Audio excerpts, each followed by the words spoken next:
winter is over. It was 90 degrees yesterday, it was 90 degrees today. I'm ready to come out of hiding. So the first thing we're going to do is service to others, because that's always what makes me feel the best, and it's also the thing that motivates me the most. My neighbor needed these sharpened, and it looks to me like this is pretty square. It's a little bit rusty, but the rust will protect it. So I'm not even going to touch this edge because it's not that chipped. This is the thin edge, and as you can see, it's got a bunch of damage. So I'm just going to sharpen it to the point that those pieces, little chips, are taken out of the edge, but not any further, because I don't know how deep the hardness is on it, but it's probably not terribly far, and I want to keep as hard an edge on the outside as possible to prevent exactly that. And then while I have the grinder out, I'm going to finish this thing up. I decided I don't really care about this dip, this dip right here. As you can see, when I was welding it, I didn't tack everything in place first, and so this corner ended up a little bit out of spec. But I think I just want to finish the surface, try to get the last of this damage out of it, these little, at least the oxidation of the pits, and then just give it a nicer look. I like how the legs turned out. I like that organic look, but the top, you can tell that I was focusing on the corner, so I'm just going to put the whole thing up and down one more time to make it even. And then, while I still have all the grinding equipment on, I'm going to polish these up. These are the last of the bulk stock. I bought a bunch of this to build some chainmail stuff. I invented a new type of pneumatic muscle that is based off of this geometry of linked metal. This one's only 5 wide, but as you can see, it's just a tube. And when you put a inflatable bladder inside of it and inflate the tube, the whole thing shortens. And we've done a lot of experiments with these keychains and shown that at this aspect ratio, which is 1 inch, and then we also did 1.25 inches, that it has the same motion, as in the same contraction ratio, which is about 17%. But the problem with those keychains is they're quote-unquote split ring, which means they're not that strong. So I bought a bunch of this in bulk and burned through most of it, and then ended up selling it off in different chainmail projects just to make ends meet. And now I'm kind of hurting for some of these. Now that I have the welder, I want to make that prototype with thicker metal that's continuous. And in order to do that, I would have to buy these onesies and twosies, but luckily I found these. I was making CD racks out of them, and these were just the prototypes for the client to see if they needed to be taller or shorter. She could put it, but they weren't but you can tell they're not perfectly square, they're not perfectly flush. So this was, anyway, so once I was done with these, I used them as little vine, I don't know what you call them, cages, tomato cages.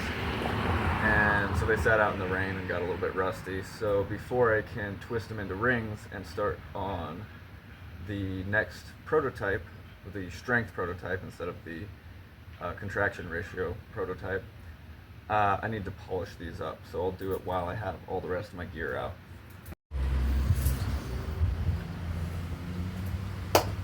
Alright, so here's the tools we're going to be using today. Anytime you use a grinder, you want to make sure to have all the proper PPE. You see a lot of people, Indian guys, white guys, doesn't matter, all around the world, grinding with this type of handheld grinder with absolutely no safety equipment, not even sleeves on. So as someone who not only has taken the proper safety classes, but has seen what happens to people when they don't take the proper precautions, I implore you to use all the safety equipment available. If you don't have it, go get it. What that involves is sleeves, thick sleeves, not, t-shirt, thin sleeves, thick sweater sleeves, thick pants, all right? You need gloves, you need face protection, you need head protection, meaning even if you have this face mask, there will be little tiny pieces of metal and abrasive that shoot off and embed themselves in your scalp. So cover your head too. Even with the face protection, you need safety glasses and then of course breathing protection, because you do not want to spend the rest of your life not being able to breathe and not even getting a good cigarette out of it.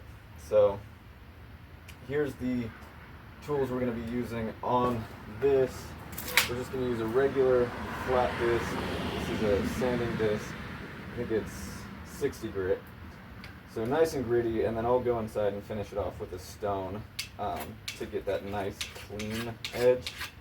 But we're going to use nice fat grit to hog out all these chips in the blade. Then for the table, we're going to use that for polishing, as well as this to cut in some of the edges. And then finally on the inside of the table, we're going to use a cupped wire wheel to just knock off all the slag from the flux core welder. So let's get at it. Optional piece, and that's a full leather apron. You don't have to have a fancy custom one like this with the chainmail and the single piece construction. Whatever crappy Amazon special you can get will keep small flecks of metal and fiberglass from embedding themselves into your skin and causing lifelong inflammation.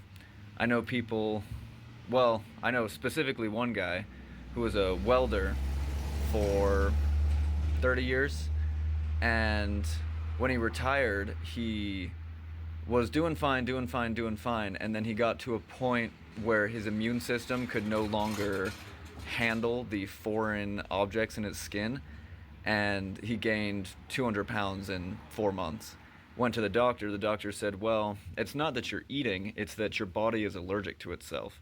You have so much particulate embedded in your skin that the immune response is causing inflammation, and basically all your tissue, your muscle, your skin is under attack, and you could honestly die from it. So he had to start using a special balm to individually pull out 30 years worth of damage. So any extra protection you can get is good. A shirt will do most of the job, but some of these metal flecks are sharp enough and small enough to get through that weave. So the more leather you can put on, the better. If anything, you should probably put on full welding leathers, but that's neither here nor there, and I don't have leather sleeves. So we're just gonna make a point directly after this to spend an hour or two pulling the few pieces that get through my armor out immediately. Alright, I'm now fully safety geared up. Get my elk-skin gloves on. And then what we're going to do is just dress up this edge. It looks like this bottom edge has to stay flush with this. So I'm only going to sharpen it from the top here. Also, remember, always keep 2 hands on your grinder. These things love to run away from you and get caught and absolutely cut your arm open. So, 2 hands.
This is the next thing I'm going to address.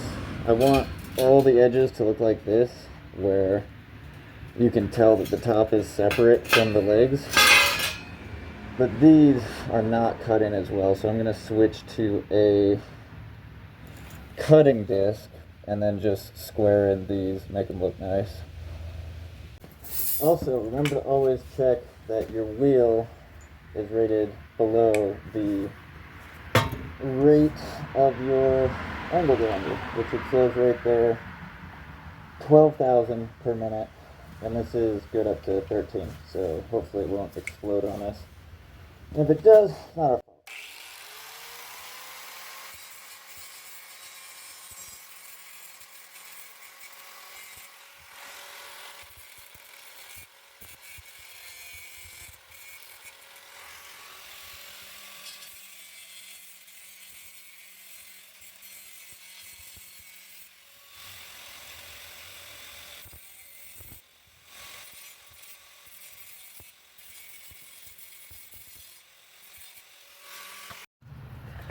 While we're on this piece, I'm going to switch back to the flat disc and polish those rods.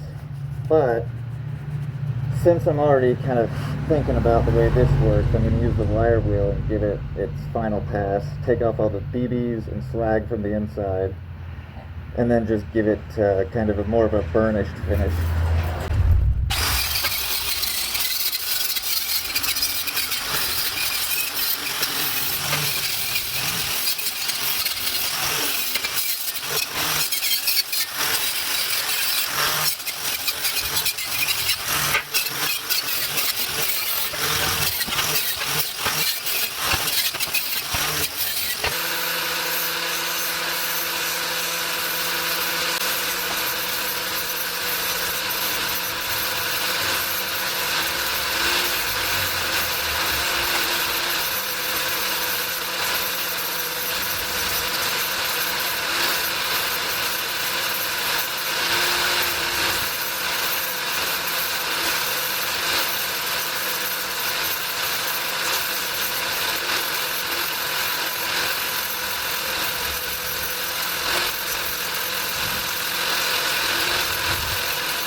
One last extra step here, which if I wasn't recording I probably wouldn't do, but I thought of the perfect thing to talk about while I'm doing it.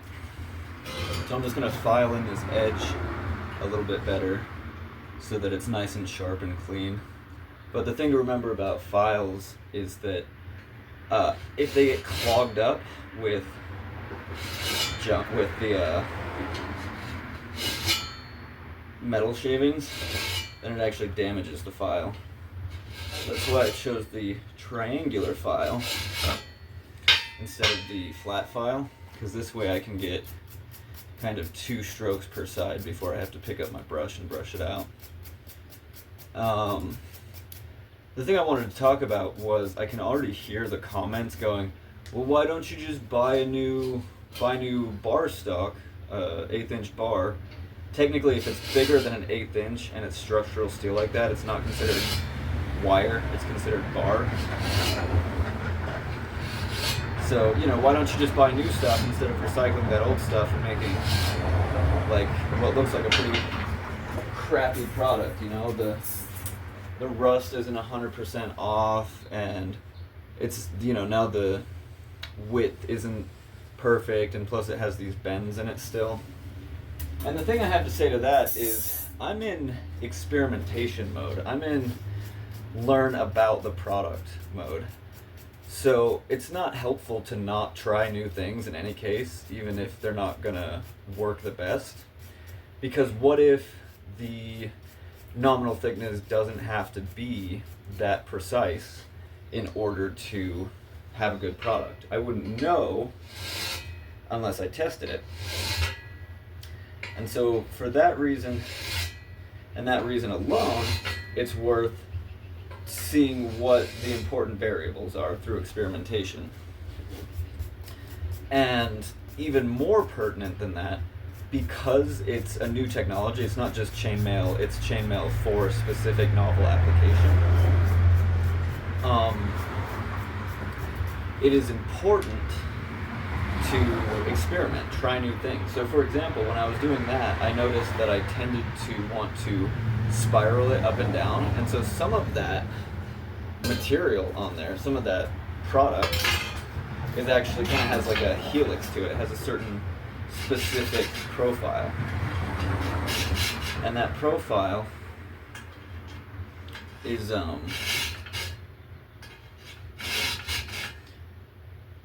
unexperimented with. It's untread technology, if that makes sense. Meaning, it's possible that the ideal embodiment of chainmail in this application, in this novel application, is to have a helix. And I would have never thought to create a helix, nor a method to create the helix, but because I was willing to experiment and I wasn't afraid of failure, I now have a new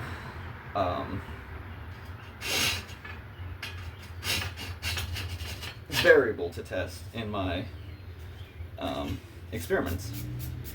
So, you know, if I just went out and bought the new stuff and didn't try to recycle this old stuff, I wouldn't know if I was able to recycle these things and still maintain functionality and strength, which is important because what if it really doesn't matter for this application? Then I would be able to recycle and create a more affordable product. And that is in fact part of the way to defend patentability, is you experiment and try new things with the new application of the technology. Meaning that just by the very act of trying to recycle that and performing the experiment to see if it makes a difference compared to the unrecycled product, not only am I solidifying the novelty and patentability of the invention itself, but I'm also disclosing a novel form of it. Meaning that if someone else were to try to patent, you know, my patent but made out of recycled materials, I've already disclosed it. I've already come up with it. And I've already done the experiments with it, which is about half the battle, is actually getting numbers and performance out of a given embodiment. And in addition to the recyclability thing, because I was just trying a new method of production, I stumbled into not only a new geometry of the constituent pieces, but a convenient way to manufacture it and quite possibly make a machine that does it even more efficiently than that. Because it is not immediately obvious that that would be the way to create a helix wire. I call it a wire, I just told you it's actually a bar, so sorry. Anyway, my point here is that because I'm in the experimentation and the development mode of a completely novel technology, any kind of strange or unique way that I can go about creating the product, the pieces, any constituent bit of it, is actually not only helping me in my patentability, but also discovering and offensively disclosing potential future embodiments, if that makes sense. So, to all the people out there whose initial thought was, oh, that 10 minutes of work looks like, you know, so not worth it, or, I mean, there is the middle ground where hopefully someone out there goes, oh, you need money for a bar? That looks like a worthy cause. Here you go. Have fun. That I don't mind. But the whole like, oh, you're doing it wrong because you're doing it unique. No, doing it uniquely is actually the best way to go about this phase of prototyping. So, you know, remember that just because there is a way to do it efficiently and there is a way to do it easily, doesn't mean that that is what I am trying to do. What I am trying to do is develop a technology, which does not happen when you go about it the most obvious way. So I hope that if you made it to that last clip, then you at least made it to this clip of me explaining, yes, I could have just gone and bought new wire, or new bar, and yes, I could have saved myself the effort of strapping the angle grinder to this bench, and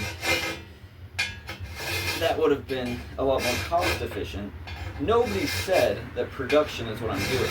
What I am doing is experimentation, which not only involves trying new things, but involves recording new things, testing new things, and disclosing new things, because it gives you offensive patent rights.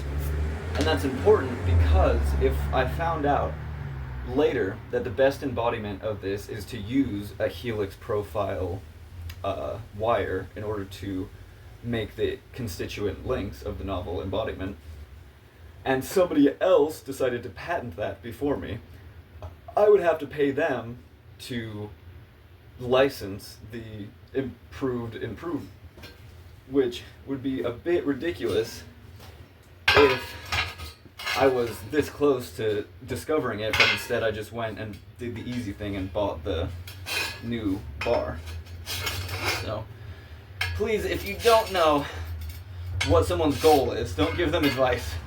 It's like the other day I was at a concert, and my concert mate, my mom, at the Red Hot Chili Peppers, was telling me, oh, get on the blanket. You know, we were in the grass section, kind of the standing, sit on a blanket section.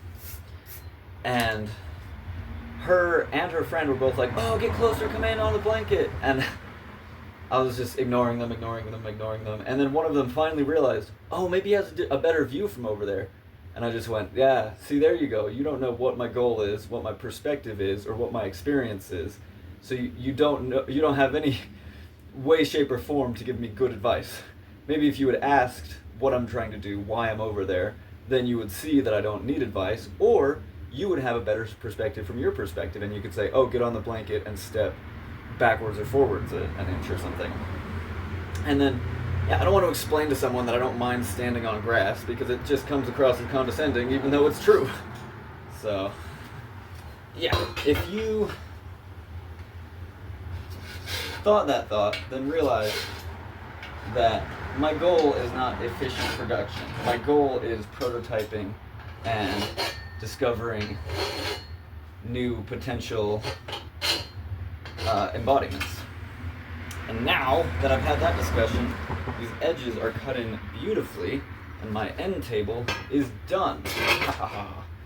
And just to prove it, I'll do that, and then I'll even show you the secret, or one of the secret uses of this. You can use it, I prefer this way, as an easy push-up. And it keeps your form really good, because your arms can't move. And you can do more push-ups because you're using your palm instead of your knuckles, your fingers, or your wrist. The other secret use is it fits on the body just like this. This is the male version, you know, if that makes sense. It's wider on top and skinnier on the waist. This is the female version. Obviously it's wider at the waist and smaller on the shoulders. And as soon as I just make a back/bottom piece, then I can use these muscles to create exoskeleton, where the force of the amplification is weighing on the frame surrounding my body instead of creating more friction on each one of my joints. So, yeah, I'm happy to have that. Okay, so let me start out by saying that this thing is in its very early stages. I designed a lot of it, a lot of things had to change, but it works as a manual machine right now. Eventually, I'm going to have it be automatic so that you just put the wire in, press a button, and it makes all the links. But right now I have to do it by hand using good old-fashioned pipe wrench. So the way this works is this centerpiece right here is keyed in, so it can't rotate in this at all because it has a little nub on here that's welded on real tight. So I mean, you can reef on this as hard as you want, and it can go back and forth. What you do, here, let me go get it, is you take the source material and you put it in this hole over here. I used to have it set up reverse, but I feel like this works better in this shop with this space. Now, inside of that tube, let me take this out for just a second. First of all, it's a DOM pipe, so it's really thick. It's hard to push around. And inside of it is this sleeve, which takes up the space between this half-inch ball screw. And by half-inch, I mean each one of these is a half-inch apart. It's actually 1 inch and 3/8 around on the inside and 1.5 inches on the outside. It fits perfectly inside of this. And this fits perfectly inside of that. And this has a hole in it right there. Right there. And it goes almost all the way through. And this is stainless steel. This is really thick, mild steel. And this doesn't have any force on it. It's just kind of a thrust sleeve type deal. The hardest part of this operation is between this and this in here, lined up with the hole. And eventually I'm going to glue the sleeve in place with some of this nichrome wire. Here's a sample of it. Some of this nichrome wire and this power supply up here. So I preheat this very heavy mandrel so it has lots of thermal mass at a high temperature. And then I'm going to use this bolt buster right here, is what it's sold as, hot rod bolt buster. It's just an induction heater that takes power from the wall, turns it into an alternating magnetic field, and that alternating magnetic field causes friction inside of the metal in much the same way as a microwave does with water. So that's going to go right on the hole so that when you put the steel in, right at the point of the forming point, the mandrel point is what I've been calling it, it should be really soft and easy to rotate. And on top of that, once it gets up to temperature and it's inside of the sleeve is preheated so that, you know, after a half hour I can turn it off and it as a whole will cool over the course of an hour or two, which is exactly what you want for making the maximum strength steel. So, the reason the obvious thing to do is once I have this in the position where the holes line up on this side, just mark it with a Sharpie. I don't think it's worth it yet because I am going to glue this thrust sleeve in place with some nichrome wire, some ceramic insulator, some fumed silica, and this high heat mortar, so that in essence the whole thing's a heating element, so that I can heat treat the metal in place really efficiently. So yeah, I mean, it does just cost a Sharpie, but also there's no gambling where I live, so this is pretty much the equivalent of gambling for me. Now, I haven't tried using such bent up wire yet, so I think I'm going to start with the closest thing to the good side that I can. Now we're just going to see if we can line up with that. Oh, there it is. Come on, come to Papa. Come to Papa. There we go. So that's it. So now, even without my heating element, without my, heat treat oven built in, I can still cold form this, and it's going to increase the hardness, which with this type of metal, not a huge deal at all. The other thing I did to this particular bar is I put this, I'm sure you saw it, I put this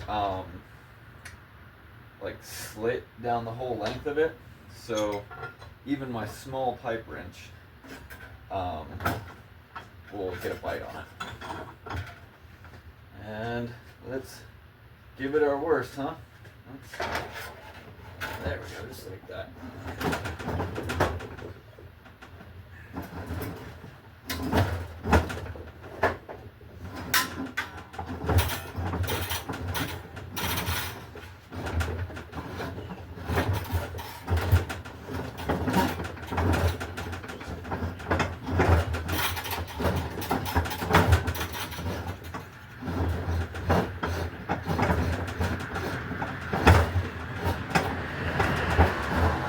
Like that.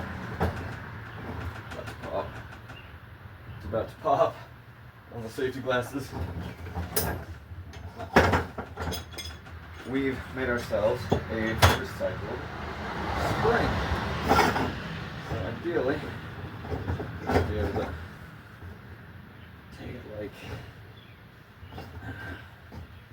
wow, that's unfortunate. We got a little bit of a spur left on it, but I feel like if we go double pipe wrenches on it, pipe wrench, come to me. Maybe this will do. I think if I can just get, yeah, there we go. I would show you, but basically there's just a spur in the hole. So what I have to do is I can rotate it, compare it to the sleeve. And it should just, yeah, come on, there we go, come on, there we go. See, that's what I was saying, this process could be a lot quicker, but there you go. You got the whole spring formed at a predetermined width. And the right amount of openness to actually weave them. And honestly, now that it's all bent together, I think most of the rest of the rust that was on there was just surface rust. Left up like the dust of the rust that was sticking on there, because this looks polished. So next what we do, we get these out, and we pull out the mandrel point, which this could be done with the angle grinder. I just don't want to kick it on and dress up for it. So for now we'll just do it that way.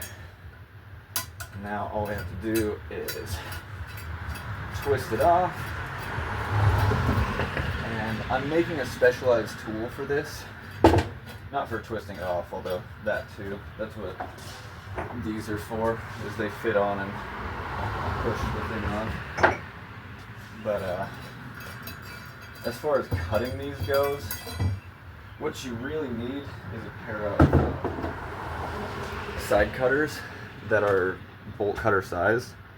I was going to make a jig that I could angle grind from here down and get all my pieces out, but then I looked at professional chain factories, and when they weld chains that are under a certain size and even over a certain size, what they do is they snip them, because then you have access to the center of the ring, and that allows you to get a much more reliable full penetration weld.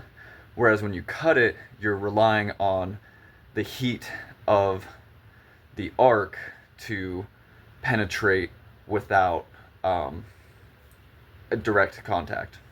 So it means you're less likely to get a good result. So what I've been doing for the time being is using these, because they're small and short. They kind of work a little bit if you get them all the way deep down in there.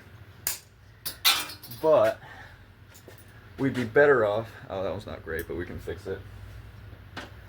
You'd be better off using a pair of bolt cutters like this, but you know, they're so big that when you put the bolt cutters in there, you'd have to cut 2 at a time, and then that's even harder, and then you'd have to cut 3. It just doesn't work.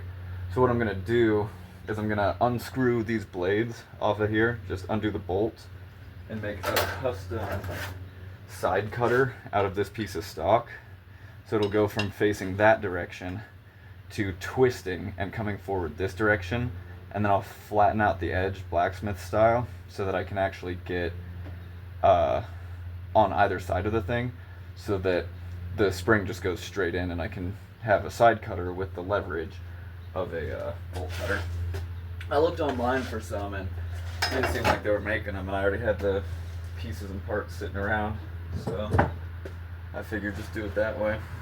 Anyway, these work all right for now, although technically I bought them for the welding assembly, because the actual welding of these, you don't want to be having your hand anywhere close to holding the piece when it's actually all woven together.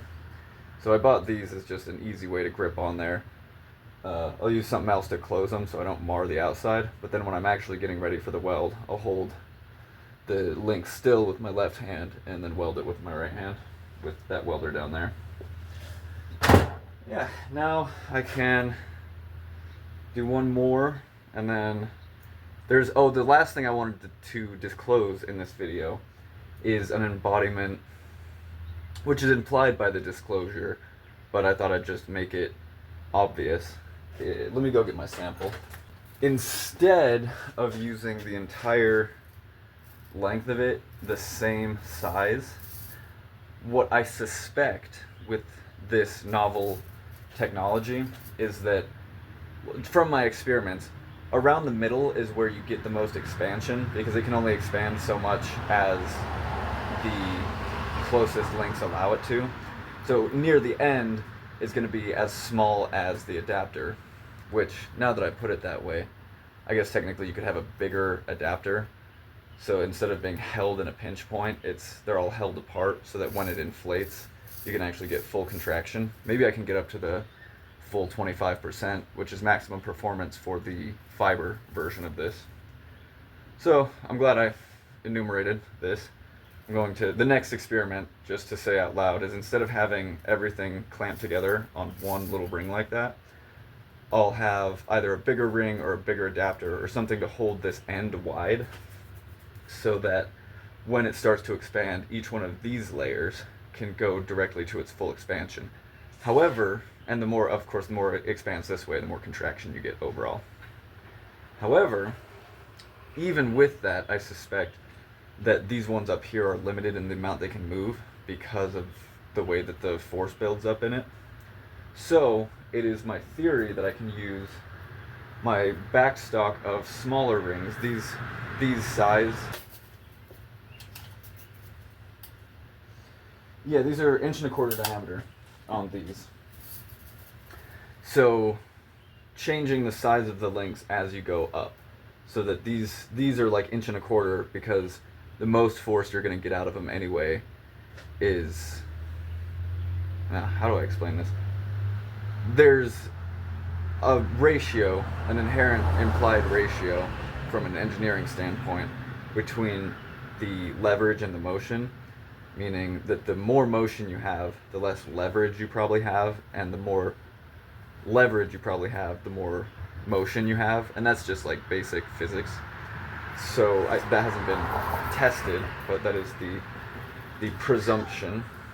And so these ones down here, because they're going to have less motion just based off of their location in the chain, have these be smaller so that they have more torque, so that the overall torque spec is more even over the full course of actuation. So this is what's implied in the patent, is that you can use different links, and it's actually not implied, it's stated in, like, explicitly, that to use different links throughout to give better properties.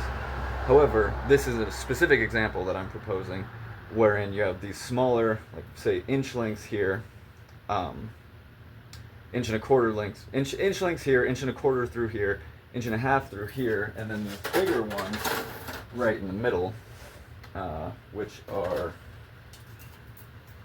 yeah, these are fully 1.75 inch, almost 1.75 inch. So in the middle, you have where you're going to be able to have the most motion, you maximize that, and at the ends where you're going to be able to have the most torque, you maximize that. So that the whole thing, so that as a whole, with linear pressure change, you're also getting linear end-to-end force. But yeah, that's how we do that. Thank you all so much for watching. Kind blessings to you and those you care and love about, and also the people you don't care about, because that's how far I virtue signal. Anyway, have a good day, guys.